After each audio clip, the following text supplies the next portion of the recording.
Good morning. This is the Blaine's World podcast that can be found each week on Facebook, YouTube, and LinkedIn. You can also listen in on Spotify, Apple Podcasts, and you get more information and find our previous shows at our website, which is behind me, blainesworld.net.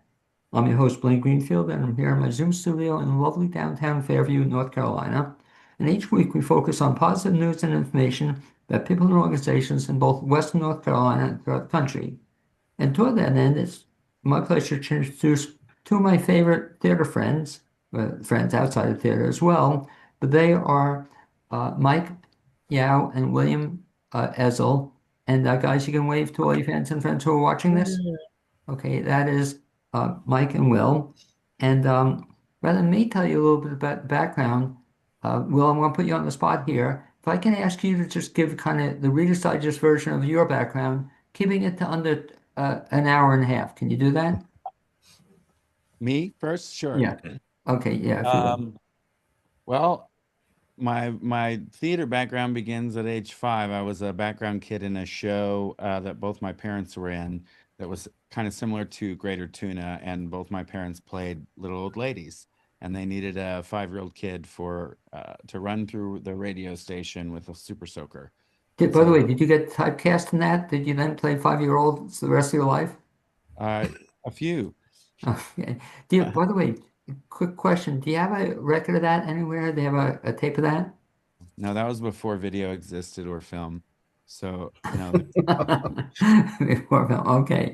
So 5-year-old kid, then take it from there. And so I did like some community theater productions with my parents. My parents did community theater productions that I got to watch. And then I went to school for it. I went to school in Huntsville, Texas, at a college called Sam Houston State University for musical theater. And there in Huntsville, I met my partner Kirsten, who also did theater there, and we um, took our show on the road, so to speak. We moved to Los Angeles. I was in a band, and we were trying to make it out there. We moved to LA, worked at a movie prop company for a year, where we got to make a lot of things for like Marvel films and Lexus commercials and all sorts of stuff. And that was cool, but LA wasn't really our scene. And a friend there was his wife was from Leicester, and he told us to come check out Asheville. So we did, and that brought us here. And then there was a huge theater scene here, and that is what how I'm before you now. You've been active in that. Well, I've had the pleasure of seeing you act in a bunch of things. You also have directed? Yes, I've done pretty much every job that's involved in live theater. I've directed, produced, sold tickets, um, gone to nursing homes to do little bits of shows. So, Um, out of all the things you've done, what do you like best? I producing is what I like the very best, because I like to make a vision come true and be instrumental in helping that happen. Okay, and to your credit, and I've seen some of the stuff you've done, it's just always enjoyable. So thank you for doing that. And Michael, I'll ask you the same question. I've asked it before in other shows, but if you can give a kind of the short version of your background, Mike. Um, so this is probably the 15th time I've done your show, so I've probably said some of the same things, but just for the sake of brevity. So I did not go to theater school, unlike Will, or film school. I actually just kind of I started dabbling in community theater in Atlanta about 2025. Well, really, it goes back to high school. I never really sought it professionally until maybe 20 years ago. So now I do it professionally, or semi-professionally is probably more accurate. But yeah, and I came through Atlanta, as you may or may not know. So I was in the Atlanta theater scene for quite a while, and some of the film scene. Film's quite big down there, as you probably know. Bigger than theater, actually. Theater, technically, per capita is bigger in Asheville than Atlanta by threefold, probably. So yeah, and I just started doing community theater, started getting cast in professional stuff. So started doing it professionally, performing, and then eventually decided to start directing. I've only been directing like 5 or 6 years. This is probably my eighth or ninth production. I mean, I did a couple of like junior, like kids productions down in Atlanta. I taught at this pretty big performing arts academy that wins a lot of awards. Several of my students have gone to Broadway, actually, which is cool. While I'm stuck here. And so anyway, long story short, so eventually we came to Asheville. We, as in Karen and I, moved up from Atlanta about 11 years ago now. And we've probably performed at every venue in this area. I think, is that maybe the BB for me? I think Karen might have. But anyway, pretty much every venue in the area, whether professional or amateur. And so here we are doing the complete works of William Shakespeare Abridged. And one of the things you've also done, Mike, to your credit, is not only have you directed stuff, but especially at the theater that you're now at, you actually have produced several shows, and done it all from scratch, I guess, from soup to nuts. Out of the things you do, what do you enjoy best? I mean, like Will says, I do like producing. I don't know if it's my favorite. I think performing and directing is my slight favorite. And a shout out to Will. He's kind of unofficially co-producing. Like he's lending a lot of his costumes and props pieces. So he's technically kind of a co-producer. But yeah, I do like Will said, I like seeing the vision. You create a vision as a director, and the producer kind of fulfills it ultimately with whatever props and set pieces and costumes can be put together. And this being an example of something you do, Mike, too, but oftentimes, and I'll ask Will the same question too, sometimes you get involved at the last minute of doing the whole thing. In other words, I know your original intent for this upcoming show was you just wanted to direct, but now you're also acting as well. Have you ever had to do this at the last minute? Have you ever, somebody gets sick and then you had to fill in at the last minute? Yeah, numerous times. One was of Mice and Men. I had 3 days to prepare to play Curly. And I was hired as the fight choreographer for the show. So at least I knew the fight scene, the famous fight scene where he's like in a boxing match with Lenny. So that was one that comes to mind. I think I had 1 or 2 rehearsals.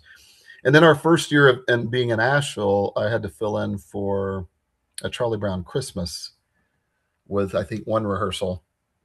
Fortunately, I was just playing Shermie. It was like 1 line. And then the famous dance. But anyway, and there's 1 or 2 other times, but those are the ones that kind of come to mind. And one thing, Mike, that always interests me about you is that also you mentioned you're a fight choreographer. How'd you get into that? So it kind of started pre-showbiz. Like I did a lot of medieval reenactment stuff and martial arts stuff, and I was always fascinated with weapons, particularly medieval weapons.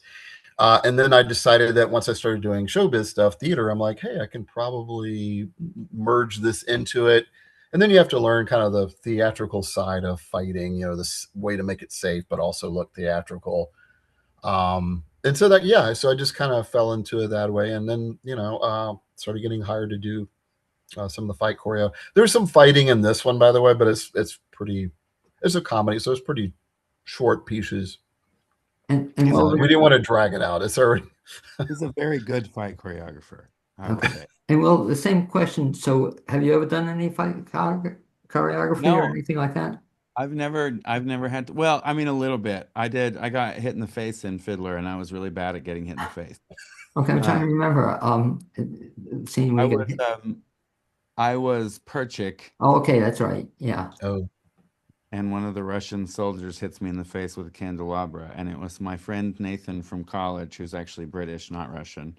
But Mars Mignon was our fight captain for that show, and he is a very excellent fight captain, and everything he does to the nth degree. And he would get a little frustrated with me because every time I would get hit in the face, my face would go toward the candelabra instead of away from it.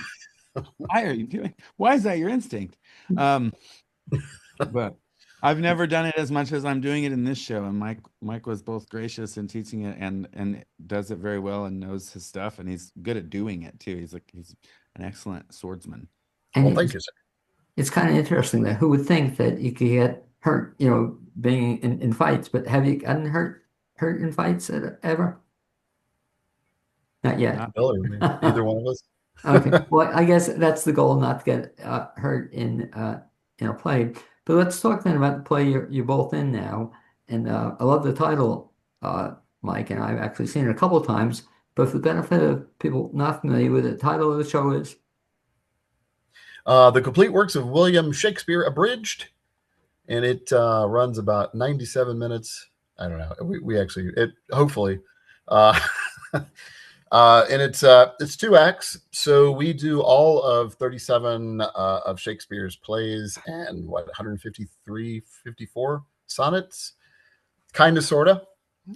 In other words, we might just mention them really quick, but technically we do acknowledge and or perform all of them at some point during the 97-minute run. Now, before the show, had you been a Shakespeare fan? Yeah. I mean, Yeah. Right. Yes. Yeah. have you performed Yeah. have you performed Shakespeare before? Me or Will, which I'll take you and then Will. not. I mean, I have a couple of times. I actually got cast in a big movie in Atlanta that never happened about 20 years ago. I was cast as Duncan. It was a big audition, and and they were going to shoot a lot of it in the Appalachian Mountains, in the Blue Ridge Mountains, because it looks so lot like the Scottish Highlands. So that was going to be cool, and then it never happened. Other than that, just a couple of bit parts. I can't even remember which ones I did, but as an actor, I think we all like, at least, I don't know if we like Shakespeare necessarily, but we definitely respect the meter, the way it's written, and all the drama and the various types of plays that Shakespeare has. Do you remember when you were in school, you said you didn't study theater, but in English, do you ever remember discussing Shakespeare or going through the Shakespeare plays? Did you ever do that? Yeah, I did. Yeah. Yeah. Did you, I Will? don't think I did in high school. I had my British literature was senior year, but I was in AP British literature. I mean, I was in AP English, and so I don't think we did. We read Conrad and Lord of the Flies and things like that. We reread Lord of the Flies because our teacher said we weren't old enough to read it the first time we read it. So what was your first exposure to Shakespeare? I did 12th night in high school, and then I did it again in college. So I've done 12th night a couple different ways. In high school, I was on the tech crew and helped costume and light it, and it was set in the 20s. And then in college, we built a globe replica stage with groundlings and stuff. And so I was Valentine in that 12th night. So you're actually in the play. Yeah. Okay. But that's those two productions of 12th Night are the only Shakespeare I've done. I've seen it a lot. I guess it's good though. So you're making up for it now. since you only did those two, now you're going to do 37 or whatever the number, and you'll have more than enough. And so, Mike, for the benefit of the folks who don't know either the show or Shakespeare, can you give kind of the Reader's Digest version of what they're going to see?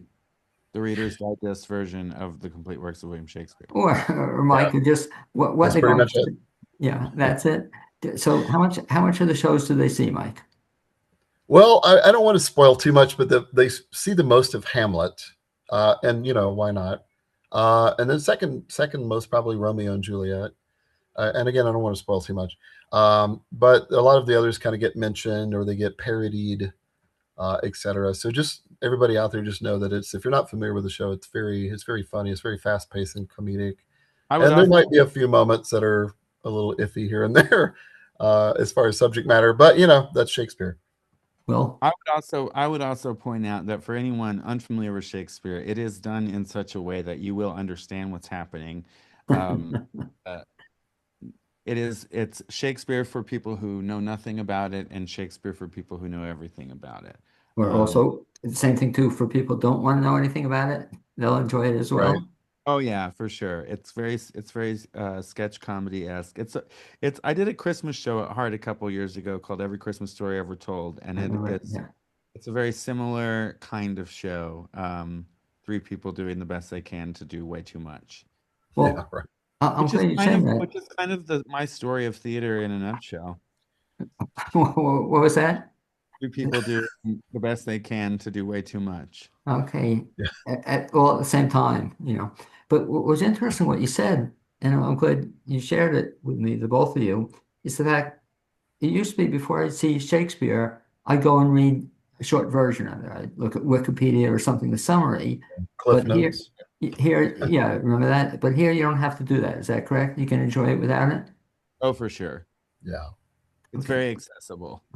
And it's kind of promoted as, if you love Shakespeare, you'll love the show. If you hate Shakespeare, you'll love the show, because not only honors Shakespeare, but it does poke fun at it as well. So talk a little bit about, Mike, that it's the two of you are in it and you have a third person. You want to just mention the third person? Yeah, that's Aaron Ibarra, Okay.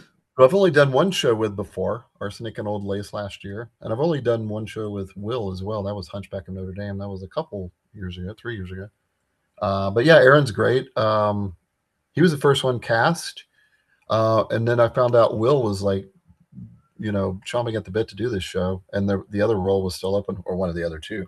And so it worked out perfectly, actually. Now, how often does that happen in terms of working with people? Is it a good or bad thing to work with people you've worked with before? As far as casting goes, it's definitely a good thing because that way you know their tendencies and stuff like that. As far as casting goes, as far as being on stage, I don't know if it matters as much. I think we've all performed with people that had not the greatest reputation, and then suddenly you did a great production with them, and other people that had a great reputation, and you were kind of like, so you never really know. But a lot of second and third chances in theater, I think, particularly in this area, because the talent pool is so awesome, but it's not particularly a giant pool so we have to be pretty careful of our reputations actually in this area, I've noticed, because it is a tightly knit theater community. Now, in terms of putting this show on, how long have you been working on it? Well, our first read through was about, what was it, Will, about 4 weeks ago, 4.5? Exactly a month ago tomorrow. It was January 18th. Okay. So Will has it on his calendar, or remembers. But yeah, so normally I like to knock stuff out pretty quickly, like a 3 to 4 week production, but we started a week or so early because of the weather. So I've kind of learned doing shows in this slot to add like an extra week in case you get snow outs, which we did. We had, Will? We had 2 of them. Well, we had 2 weekends of possible snowouts, but I think we rehearsed one of the weekends or cumulative. Yeah. No, I meant like number of rehearsals. Oh, we've had. I think we will have had a total of 15 rehearsals when the show opens. Yeah. And the target, Blaine, they say is 40 hours for a non-musical, but this play is you probably need 45, 46 hours of rehearsal. Well, and talk also about this play, and Mike, you told me off the air that the three of you, I guess, also tend to play other characters as well. You just don't play the three of you. You play more than Yeah, we all do multiple characters. Will probably plays the most. He has a lot of like really quick changes. So basically the 3 characters. Oh, sorry. Well, the 3 characters are us, right? So we play ourselves, kind of. We play a persona of ourselves because nobody really plays themselves on stage, let's be honest. But then, yeah, except for Will. But then we, so those 3 characters, quote unquote, ourselves, are playing a bunch of different roles as we go through the different plays. What's most number of characters you ever played in a play? I don't know the actual number. I would guess this is probably the highest. This or Miracle in Bedford Falls. Okay. In Miracle in Bedford Falls, I think I was a different character in every scene except for bookends where I was Mr. Gower. But because the whole goal, it's either this show or the Christmas show. I think it's this one. And I haven't counted them, Blaine, but I would guess it's somewhere between 15 and 20 characters. In this one. Wow, that's a lot of characters. Yeah. Well, Hamlet, I play a lot of them. Yeah. Do you enjoy that? Oh yeah, I do. One of my idols growing up was Robin Williams and his ability to shift between characters really quickly, but in a smart way where the audience knew that something was going on and that he was a different person. And I would say of all the shows I've done, this is my my best opportunity to honor Robin Williams. Ironically, you mentioned that as we speak, I'm listening to his biography on an Audible book. It's absolutely great. Cool. Have you ever read about him, or have you ever? Not his biography. I've read about him, throughout the years. Yeah, but it's such a great book, and what's incredible is the guy who does the narration is pretty good as well, because sometimes he'll go into a Robin Williams shtick, and it's fun if you ever get a chance. You might really enjoy the book.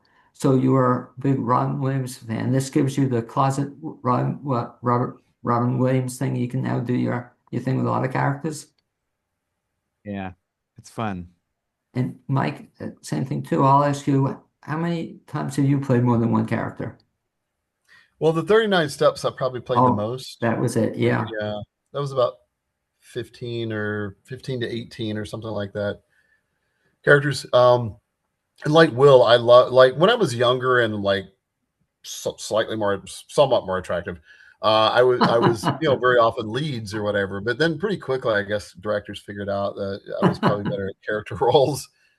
Uh, and I like that better anyway because you get to just explore all these different. You get to use your body in different ways and come up with different mannerisms. Not let alone the different vocal accents and timbres you can do with your voice. But it's just really cool. A lot of Yeah. fun. And the show, I mean, I've seen a lot of stuff you've been in. 39 Steps was certainly up there. Do you ever get sometimes forgetful or confused with which role you're playing? No, strangely enough, I never get confused. Like once I'm in a character, like the lines are kind of there attached to the character. But having to memorize lines definitely as I've gotten older is not like I would have been off book 2 or 3 weeks ago for this when I was 20 years ago. But so that's been challenging. It's not impossible. Like I'm still okay at it, but it's been challenging. But as far as like confusing lines with characters, no, I don't think. I mean, there's an old saying, Blaine, and Will's probably heard it too, that if you can't remember your lines, say a line from a past show. It's kind of a joke, but it's also kind of real. In other words, fill the space with something. Well, the key is also, right, people tell me, is that when you have 39 steps, where you had different outfits or you change your costume a little bit. So I guess that helps Yeah. a little bit, gets you into who you're playing. Yeah, that's a good point. Yeah, I think once you get into costume, you're kind of reminded, your muscle memory is reminded like who you are. Will has to do like even quicker ones I would say this show puts in this all of show. the theories to the test.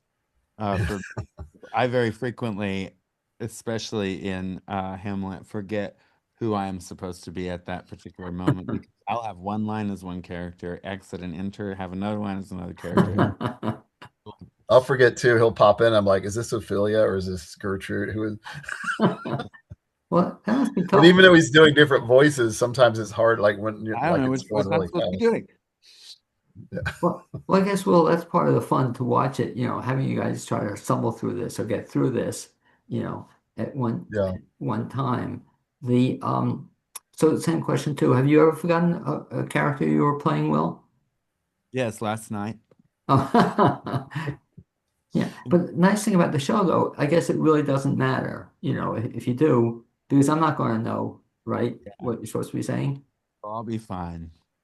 Yeah, we'll be. It's like I told them the audience is in, just like 39 Steps, the audience is in on it. Yeah. What you get, like you still want to do your best, but the audience is, you're winking at the audience the whole time. So if something Well, happens, it's Well, you not. really handled 39 steps, which is so much fun. And I guess this is the same thing too, a lot of fun. And who would you say, Mike, should see this play? People who love Shakespeare and people who hate Shakespeare. That again.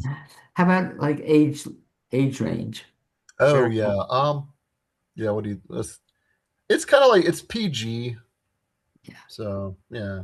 Oh yeah. Yeah. I would say PG. Ages, probably 10 and up. So Yeah. 76 is okay for me to see it? Yeah. 76 is We probably maybe a little much. Okay, a little bit much. And well, the question is, Will, how old's your child now? he's turned 3 yesterday, Blaine. Okay, belated happy birthday to him. Now, has he seen you act at all, or will he come Oh see it? yes. Yes, and yes, he'll come see it. Yeah. And yes, he's seen me act before, Good. especially in play at home. That's the best part about having a kid as a theater parent is you have someone who loves to watch you perform. No, but That could be, he'll come oh, see so I it. was gonna Yeah, go sorry, ahead, Mike. sorry, Blaine. I was gonna say Will's doing one of his character voices on stage that he Uh-huh. does for Jude, I think. But Anyway. so will he come see this show though? Yeah, he will. He and his mom are going to come see it on a Sunday, And but he'll she'll be be good. he has to step out. But He'll be good for the whole show, you think? we'll see. He's come up in the theater. He has experienced being in an audience since he was like probably 8 months old. I think the first thing we ever took him to was a Cloggers show in Mars Hill, and he sat wrapped quietly for the entire hour and a half show. Wow. They did a clogging interpretation of the entire musical of Mamma Mia, Oh, and he So was. really? tonight, so we need to add clogs tonight. Is that what we're Yeah, if we saying? could add clogging to this show, we'll be set with the kids groups. How cool is that? We would love to have seen that show. Must have been a lot of It was fun. super cool. It was one Clocking of the and singing presentations. the so talk about then after this show, what's next, Will, for you, if you will. Do you have anything on the books yet? I mean, the biggest thing for me is since I am no longer running a theater, I'm getting to spend a lot of time with my son. And so that's the biggest, most important thing coming up for me is just getting to spend a lot of time with Jude. Um, Also, I'm going down to Texas. My mother's house burnt down the week before Christmas, and so I'm going down to Texas to help with that.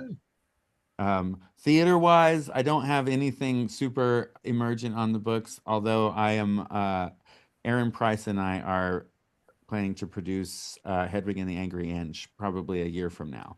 Yeah, very exciting. That's quite a show. Do you see your son ever acting?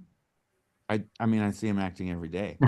No, but they seem. Yeah, I mean, yes, I do. I mean, he plays that way. He becomes characters and creates new situations for the characters to be in, and yeah, that's how he has learned to play. So yes, I think it'll be pretty natural for him. Now, what'd be cool in a couple of years if he'll ever read lines with you, or does your wife read lines with you? Sometimes. Okay. But can you imagine if your son ever does it with you? Wouldn't that be a cool thing? He would be the first to tell me I got it wrong too. Teach He him to read. does like he memorizes lines like stories. If I'm reading a story and I say the wrong word, he'll tell me I said the wrong word. Can't He'll- read, he knows that I got the line wrong. Okay, so he has pretty good memory Oh yes, excellent. for a young kid. That's cool.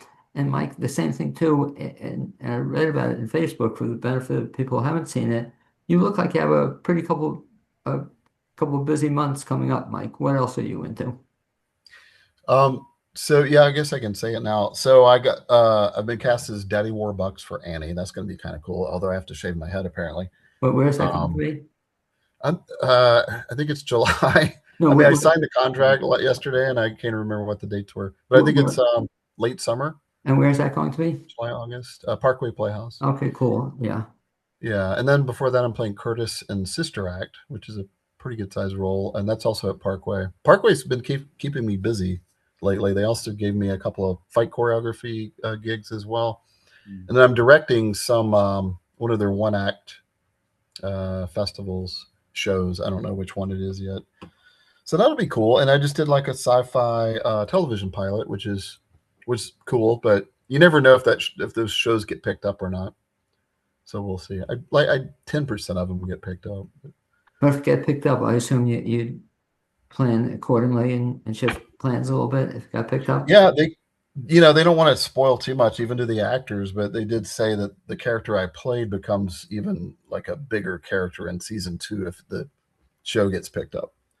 Which again, 90% chance that it won't. But who knows? It was pretty good quality though. The director, though young, very very much knows what he's doing. He was like a big character on The Walking Dead, and so even though he's only like 23, kind of knows his stuff. So yeah, it was pretty cool. Where's that being shot? In Atlanta?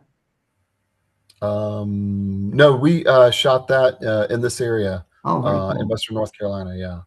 That's good. Yeah, it was really cool. And then Karen's going to be in Sister Act with me, by the way, just to shout out Karen. And she mentioned Karen also is helping in this play as well, right? What's she doing? Yeah, she's running lights and sound and basically being my AD as well.